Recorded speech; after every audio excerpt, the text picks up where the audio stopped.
বাংলাদেশ প্রতিদিন।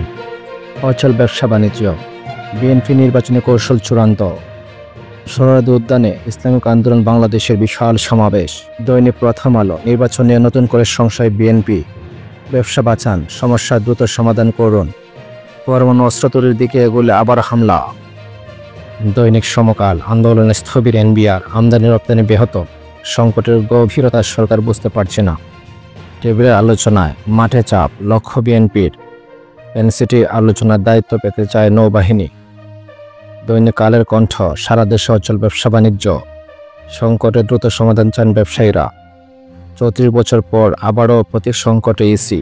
জন্মদিনে ডক্টর মোহাম্মদ ইউনূসকে ফুল ও কেক পাঠালেন তারেক রহমান। দৈনিক যুগান্তর, ব্যবসা বাণিজ্য মহাসংকটে, এনবিআর শাটডাউন, প্রধান রাজনৈতিক শক্তি হবে ইসলামিক দলগুলো। সোহরাওয়ার্দী উদ্যানে বিশাল সমাবেশ।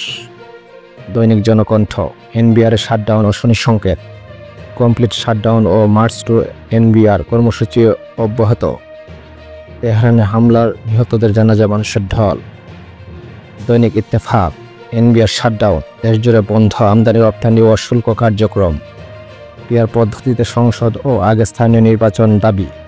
ইসলামিক আন্দোলনের মহাসমাবেশ সোহরাওয়ার্দী উদ্যানে। দৈনিক ইনকিলাব, অর্থনীতি ধ্বংসের ষড়যন্ত্র, এনবিআর আন্দোলনে সক্রিয় আওয়ামী লীগ সিন্ডিকেট। দুদকের জাবাক যেন এক বারমুডা ট্রায়াঙ্গেল। আগামীর বাংলাদেশ হবে ইসলামের বাংলাদেশ। ইসলামিক আন্দোলনের মহাসমাবেশ। আমাদের সময়, দেশ জুড়ে বন্ধ শুল্ক, কর ও আমদানি রপ্তানির কাজ। সবার দৃষ্টি নির্বাচন কমিশনে। দৈনিক নয়া দিগন্ত, রাতের ভোটের কর্মকর্তাদের পদোন্নতির তোড়জোড়।